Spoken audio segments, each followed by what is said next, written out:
So let me tell you about an experiment. So, you know, people think they think, which we've already gone through, and they do that only to a limited degree because thinking is hard, and mostly we do that by talking. But people also think they know what they're talking about when they say something, and generally they don't. And I'm not being cruel about this. Like, imagine I asked one of you to come up and draw a helicopter on the board. It's like, you know, you're going to draw like a helicopter a 5-year-old draws. It's going to be like a box with a beanie on top of it with a stick out the end. It's like helicopters. Like, no, that's not a helicopter. It's not even close. Like, what you don't know about helicopters is like would fill many volumes, right? But your knowledge is sufficient to communicate kind of an abstracted representation. And a lot of your thought is actually like that. You don't know as much as you think you know. And that means you're more vulnerable in many ways than you think. And so here's an example. Let's say I bring you into the lab and I get you to fill out a political attitudes questionnaire and I localize you, say, halfway between center and radical left, something like that. Maybe an NDP territory or something like that. And then I ask you to write a 500-word essay about why corporations are a blessing. Okay, I know, so you don't agree with it. Yeah, I know you don't agree with it. But like, try to write a decent essay. If you write a good one, I'll give you like an extra $10 or something, whatever, $50, whatever.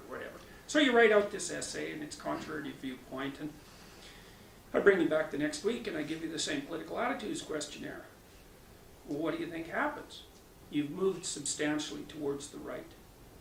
And so if I regulate what you have to say, I regulate what you think. And you might think, no, but you're wrong. Because what you think, what you say, especially if you do it habitually, determines what you think. And I'm not willing to cede that to the state, but not only because I object especially to this particular philosophical embedding of this particular statute, say, but also because, you see, your stupid opinion is the corrective for the state's stupid opinions. Like, we're just swamped in ignorance and stupidity. It's a human condition. And states are horrible, tyrannical messes. And individuals are like corrupt and blind. And so it's amazing we can stumble around in the world at all.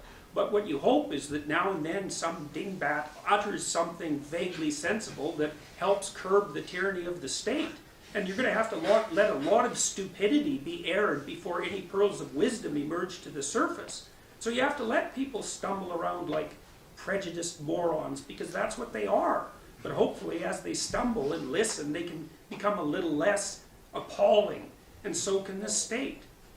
And that's no utopian vision, I can tell you, that's for sure, but I've never seen a utopian state, and I've certainly never seen a perfect person, so it seems perfectly reasonable to me to phrase it in exactly that manner.